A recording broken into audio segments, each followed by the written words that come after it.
Very Old Dog here. Could tell you why they call me Very Old Dog, but that's another story. But you can just refer to me as Ed.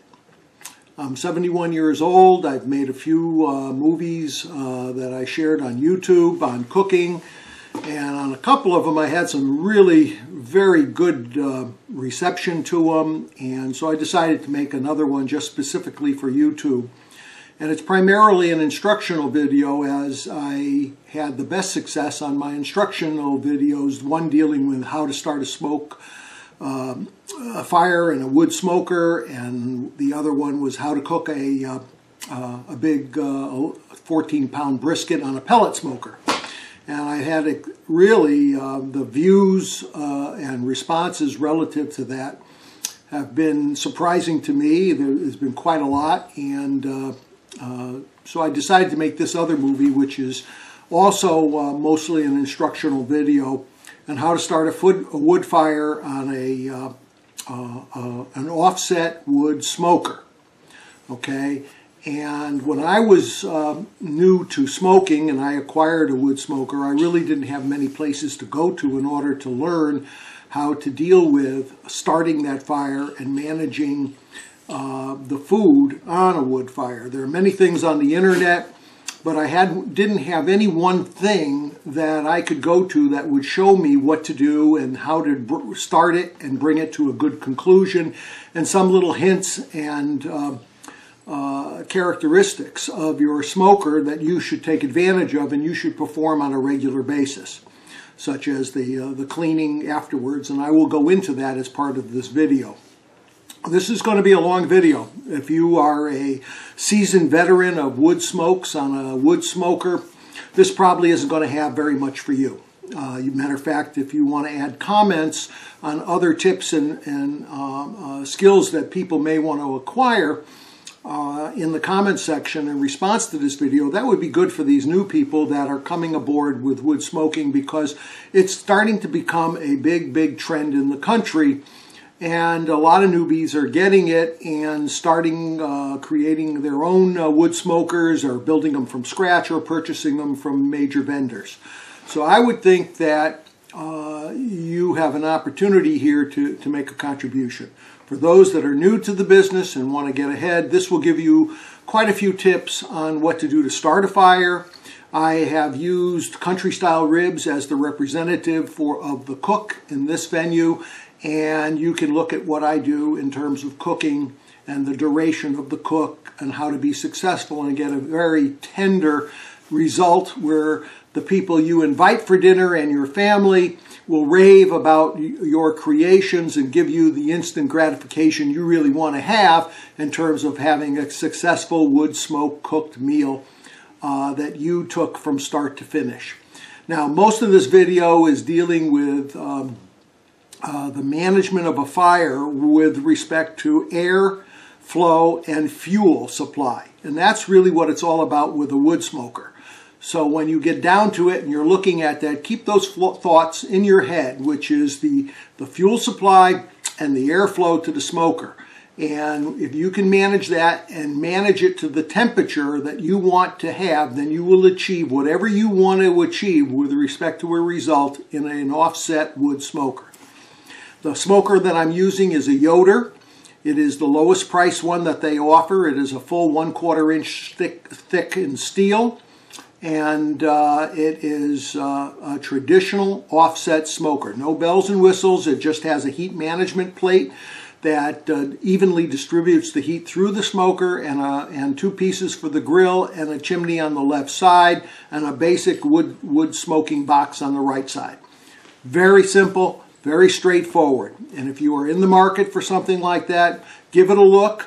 It's much better than some of the things they offer at Home Depot and Lowe's, and it is a quality smoker that will last you many years. Okay, I've introduced the video, and if you are interested, please take advantage of it. Give it a like if you like it, and we'll see you then. Okay, have a great day. Bye-bye. Good morning, ladies and gentlemen. Today we're going to have a demonstration on the use of the offset wood smoker. and we're going to take this demonstration from the starting of the fire, and we're going to cook today country style ribs. As you notice in my smoker, I have the main firebox area in the offset clean. I try to make sure that after every smoke that I do, I clean out the firebox the next day to make sure all the ashes are completely done and not have any embers left in there. I put down what they call a frog mat or a Q mat, whatever brand there's out there. I put in a container of water, because what I like to do when I'm either using a pellet smoker or a wood smoker is put some water in there to create a little humidity to keep the meats still moist. Okay, now the other thing I got to do here is I have to open up the damper in order to get that done. I also have my drip bucket in case there's a lot of grease, and there should be with respect to country style ribs. All right, the next thing we're going to do is we're going to place our charcoal. Now, you can either use regular ordinary charcoal briquettes. I buy these at a place called Academy of Sports for $2.99 for 16 pounds. I also enjoy using Royal Oak natural hardwood lump charcoal. I primarily use the lump charcoals in order to get things going here, because I think it burns hotter, but it does burn shorter, just for your information. So for all of you out there who are looking to get into wood smoking, there's a couple of issues here that you need to deal with. And I start my fires using a benzomatic torch. I use the model TS8000. It has the automatic on and off, and you can control the airflow. So that's it for now, and I'll be getting back to you in a minute after I move the charcoal into the fire. Okay, I've got some lump charcoal now inside my firebox. As you can see, I brought out some shortcut wood. This time I'm using hickory. You can use oak, you can use mesquite, you can use any other hardwood of your choice. Once I get the charcoal going and all the coals are going to turn white, I'm going to place the wood on top of the charcoal. It's going to ignite. This is nice dry wood, and then I'm going to keep wood going on the fire through this entire process. Okay, that's what I recommend and suggest that you guys do if you're beginning to use wood offset smokers. Okay, we'll touch base with you in a minute. Okay, getting your fire going.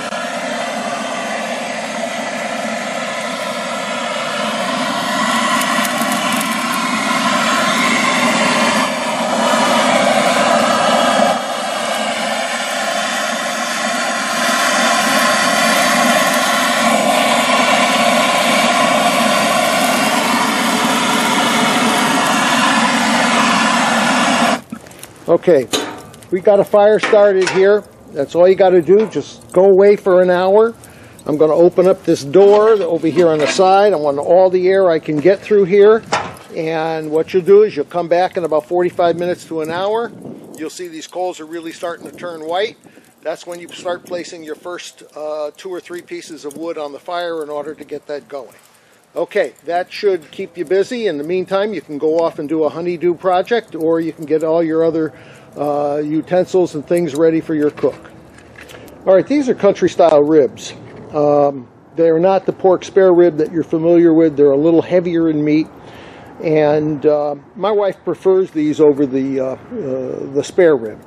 But she does like spare ribs very much as well, because I make them probably more than these. But this certainly has a lot more meat and will feed a lot more people. You can always get these in the supermarket. The price in the market is about $1.69 a pound. What I do is I marinate generally beef, chicken, and pork products that I intend on making for a cook overnight, at least one night.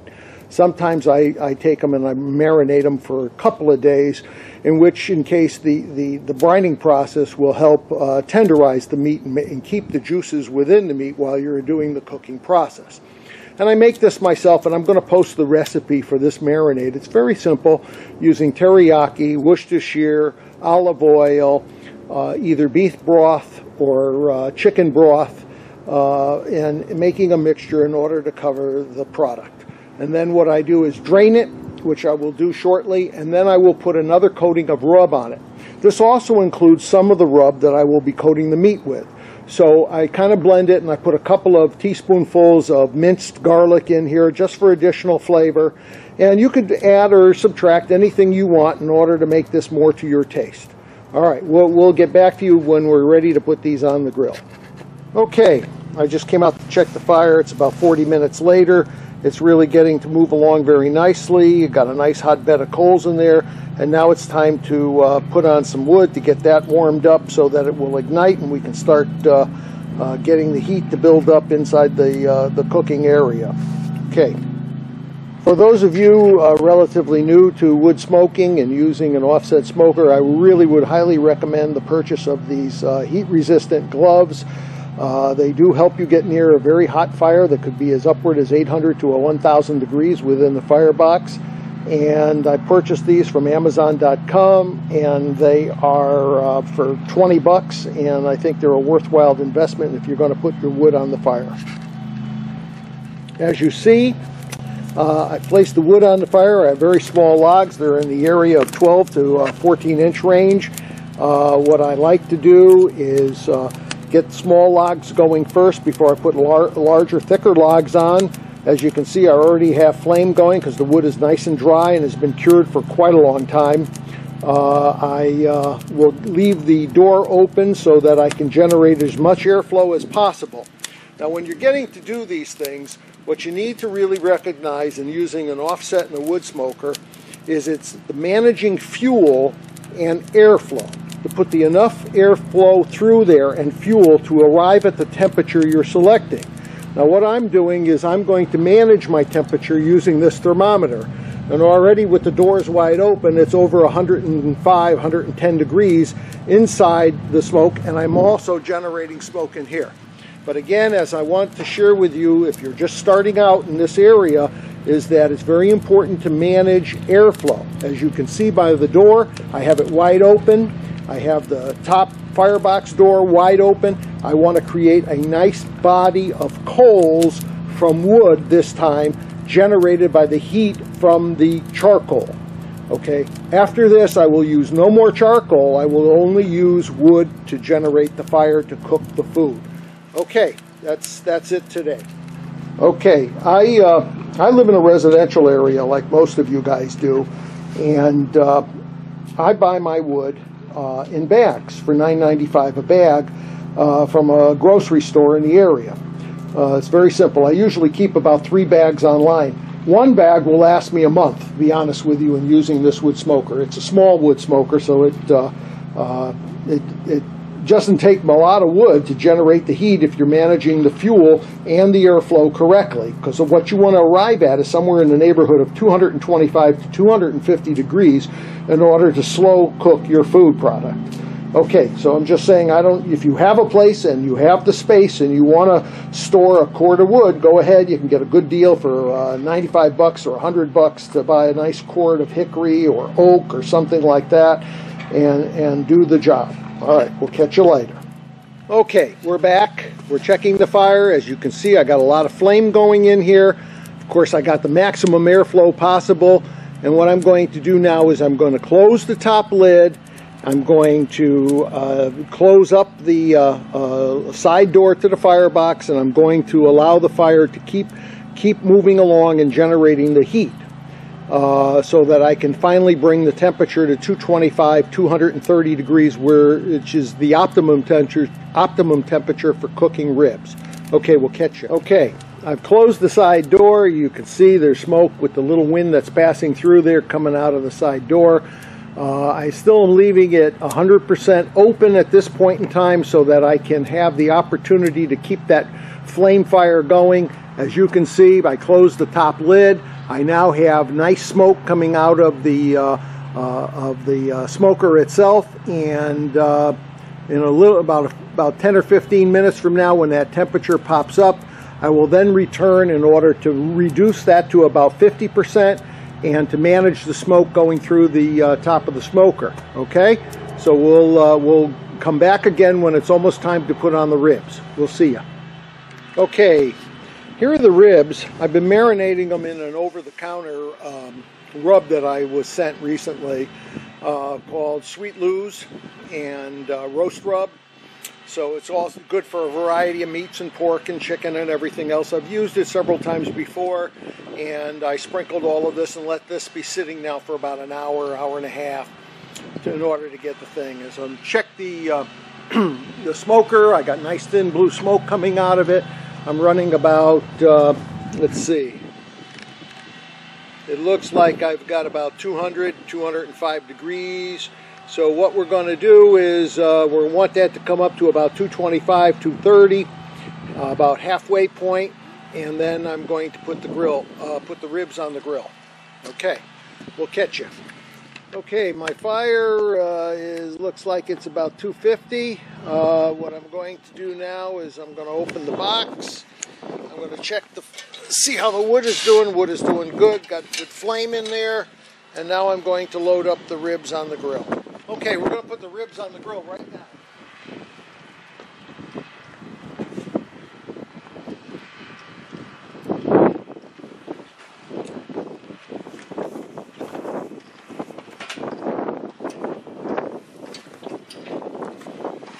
I'm going to get a pair of tongs, help me get them mounted.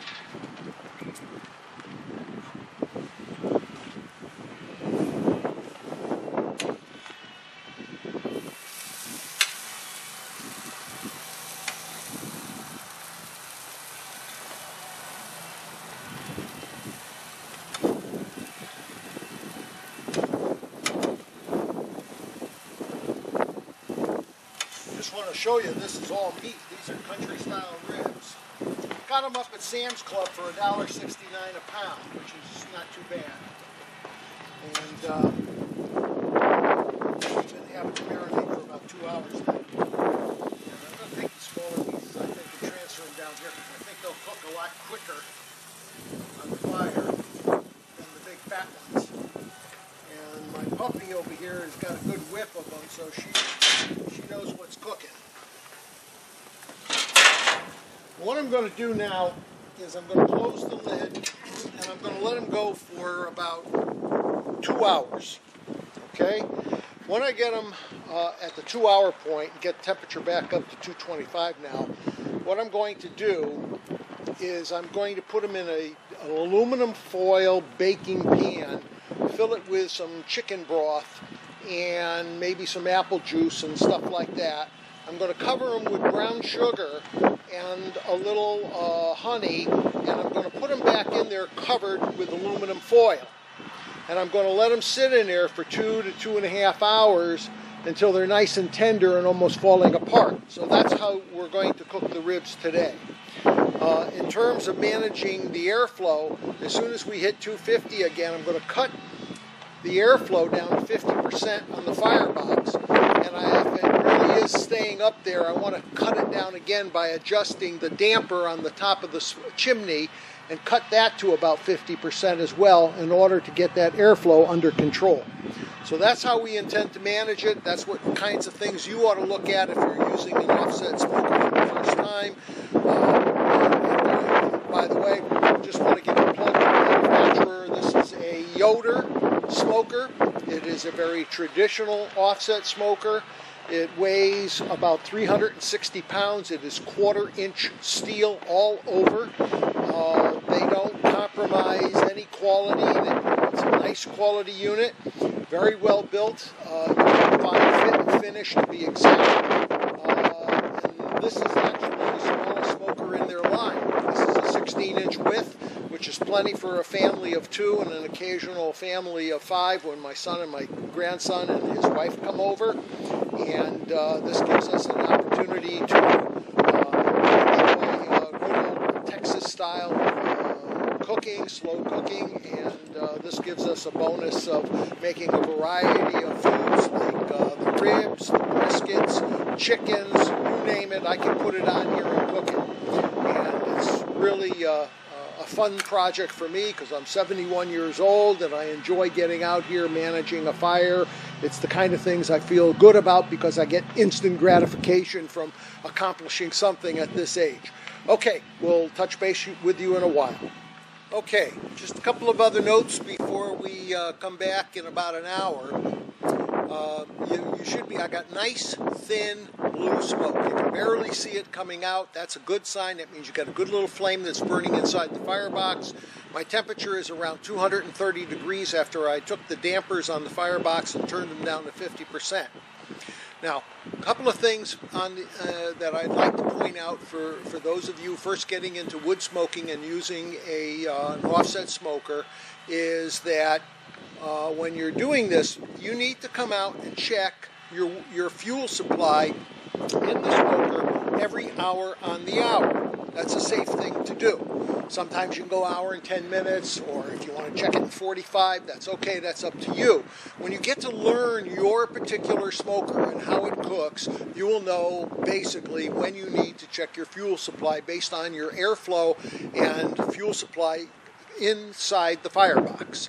And what you need to do is then steadily check it every hour, set a timer if you're not disciplined, and then beep yourself, or just every hour basically come out and take a look. And that's what I do. And if I need to add wood, I will then continually adding fuel to the fire so that I can continue to have that thin blue smoke generating from the top. Okay, those are a few little tips for you. Okay, I came out here after about an hour to check the fire pot. I just added 3 new logs. I'm going to add a 4th, and this should keep me going for another hour or so, and just the kind of thing that you guys should be aware of so that you can keep the fire moving. Then I just kind of stack them all up to give it a chance to burn, get a nice flame on it. And that way it gets a good start. Temperature internally is about 220 right now, and what I like to see it do is stay around the 230 area. I will still keep the fire at 230. I really like that temperature. What I'm going to do now is I'm going to just let that thing burn for about 30 more seconds like that, because I want the new wood to start taking off. Again, this wood has been cured and very dry, so it takes to the flame very, very well. Now there's a nice bed of wood coals that I've created from the initial input, and that's what's in this fire, and we're getting nice smoke coming out of it. And now I'm going to close this door, as you see. I'm going to open the airflow over here on the side door to 100%. I'm going to let that go for about 15 minutes so there's good airflow in there. That will keep that wood generating a nice flame and fire. And as you can see over here, as I start moving over here to this area, you will notice, let's see.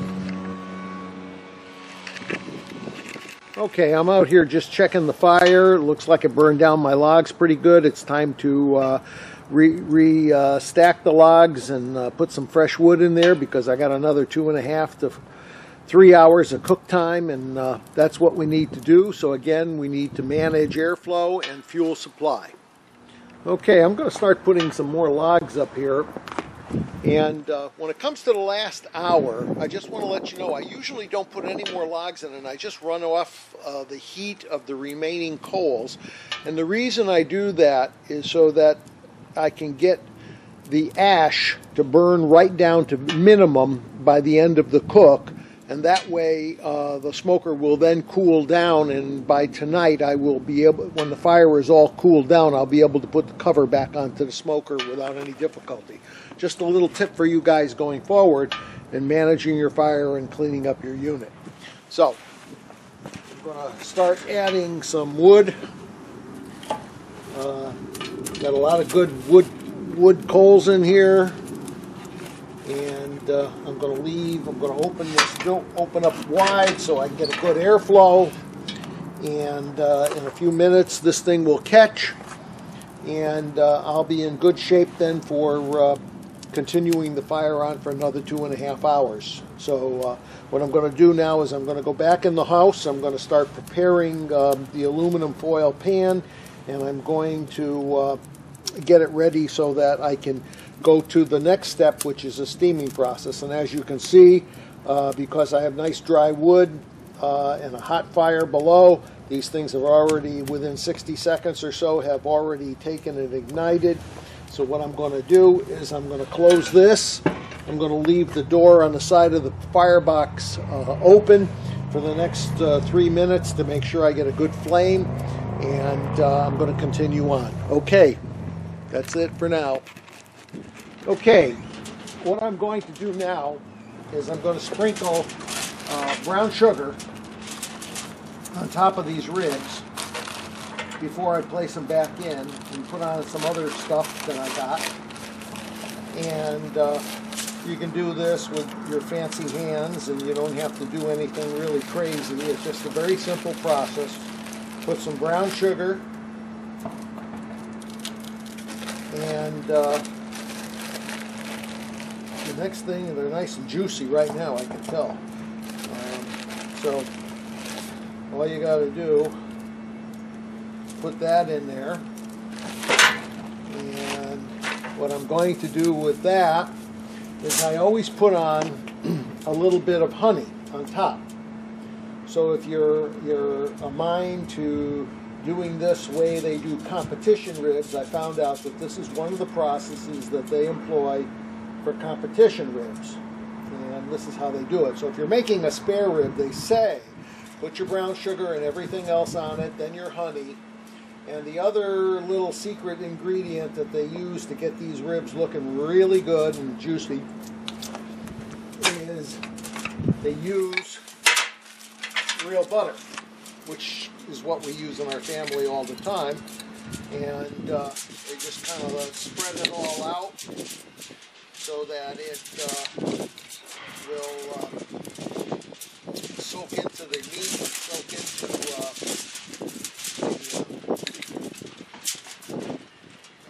brown sugar, and it actually, as you're doing this, it makes it into a kind of a nice sauce all of its own.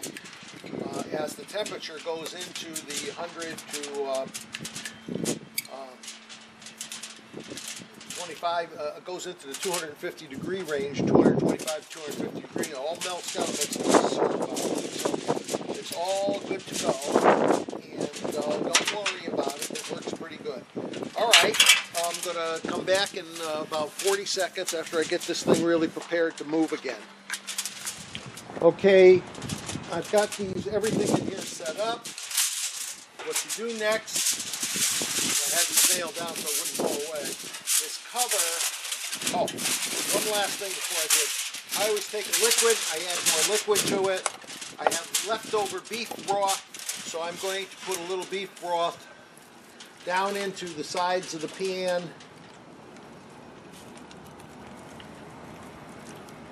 And that's it. Used up my beef broth from the marinade. Cover it. I want to create that steam. Seal down the sides so I have a real nice steam effect going on to tenderize this meat to the point where it'll just be tender to the fork and just fall apart at that point in time. So now I'm going to replace it and put it back on the grill. Very simple process here of putting it back on the grill. And I'm going to let it sit here for 2.5 hours. Should have showed you the video where I was coming back here, I almost fell on my butt and then almost flipped over everything.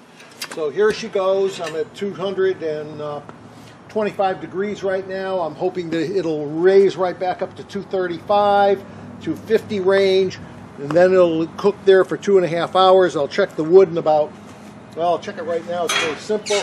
Got a nice flame going. Got the air at 100%.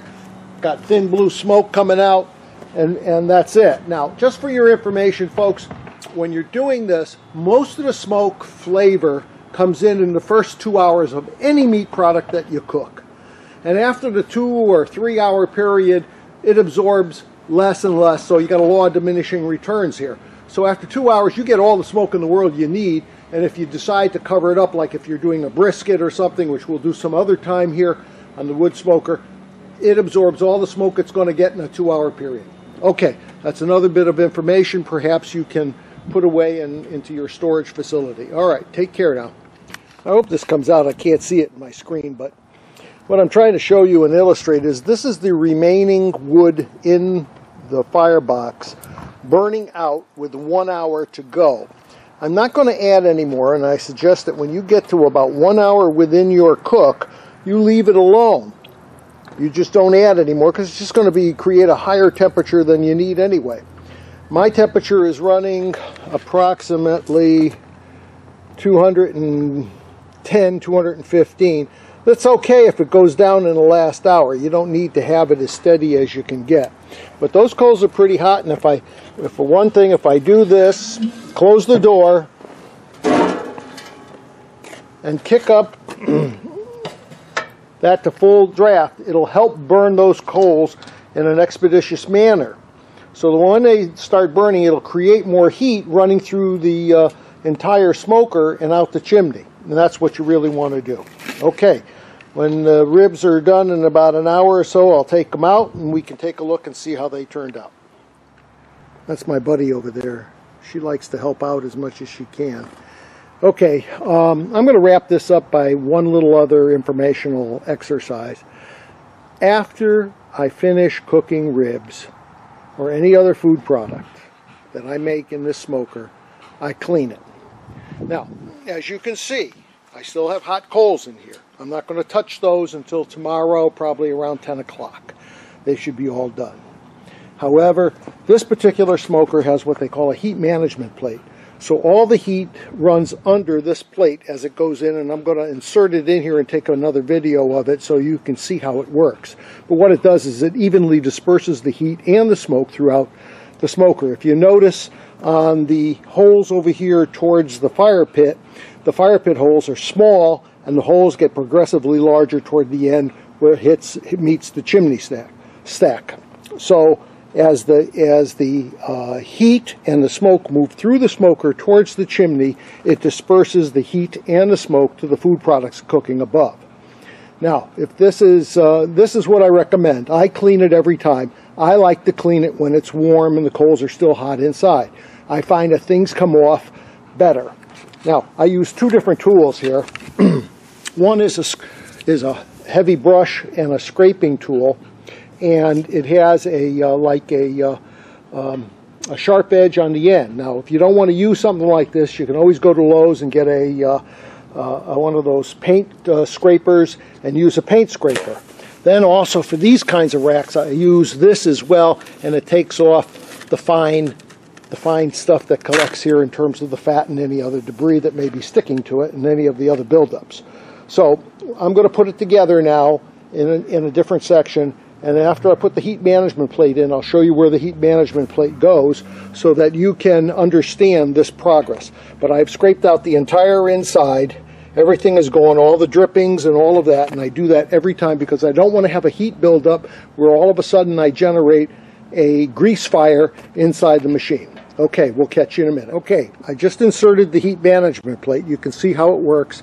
If you're contemplating the purchase of a smoker or anything like that, then you ought to consider what they call tuning plates or heat plates or a heat management system that diffuses the heat. Some of the other elaborate smokers are a reverse flow, where the chimney is on the opposite side from where this chimney is, and what it does is it forces all the heat and the smoke to go up, around, and back over the food. I'm not so sure that that kind of an expense is really warranted, but this is a very traditional, old-fashioned way of smoking, and this is what I chose in going forward. So I'm going to insert the grates next, and you'll see it more finished. Okay, I've reinstalled the grill grates within the smoker itself, the grilling area, the smoking area. And so all of this has been cleaned, and it's virtually ready to go for the next time. All I have to do is put a clean frog mat in. If I wish to use that, if I don't, I can grill right on top of these grill grates. And the only thing I have to do, and I remind you, is tomorrow morning I will be cleaning this out after I know it's all the coals have diminished, and then I will be able to put these away in a safe location so I know there's not going to be a burn. All right, this is smoking. The only last thing you need to remember to do is after you close the lid on everything, close the damper on your smoker so that that is closed as well, and close all the firebox down and everything else and smother the fire so it completely goes out. All right, now next step we're going to do is we're going to take the ribs out and we're going to check the ribs and see how tender they are. Okay, ribs are done. Came out nice and tender. As you can see, they're splitting apart. And really are very, very, look at that, I can break them apart with a tablespoon. They're just so simple. Very, very tender. Have a nice little sauce over here, which was the melted brown sugar. And the honey and the, what else? I put some butter in here as well. Remember that when we did that earlier in the video? So now we've got all of this going over here and it's ready for dinner. All right, I'm going to talk to you later and wrap this whole thing up. See ya. Okay, ladies and gentlemen, this is going to wrap up our video.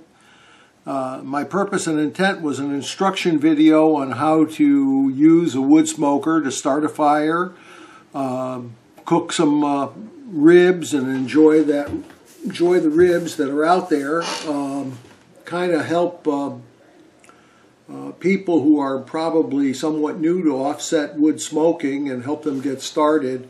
And what I'm trying to do here is to have a set of videos on how to do certain things with respect to two different smokers. I happen to own a pellet smoker, and I do own this Yoder offset wood smoker.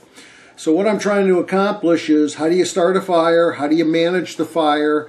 How do you prepare your ribs? And what are the little odds and ends? And today I also concluded it with how do you keep your smoker clean and get it prepared for the next cook that you're going to do, so that you don't have to worry about any grease fires or things like that. This, if you put a little bit of management into it in the short run, it pays off big dividends because you don't have to do a monster cleaning with this thing in order to make it sanitary and clean for the future use. So I find that if you just take 15-20 minutes of a little bit of elbow grease in the short run, it makes a big difference and it gets you going. All right, so we did some ribs today, country style ribs, a little different than pork spare ribs, or what they refer to as St. Louis ribs. That's also another spare rib combination, trimmed. And but these ribs have a lot more meat on them. Again, they're about $1.69 a pound at Sam's Club, or sometimes you can find them over at your local market or at a Walmart for similar prices. Hope you enjoyed the presentation. I know it's kind of long, but again, it's supposed to be an instructional video for those folks who would like to have a little bit more insight in using an offset wood smoker, a traditional offset wood smoker. Okay, I wish you guys all the best in your cooking pleasures. May all your cooks be happy ones. Adios, and take care of yourselves. Bye-bye.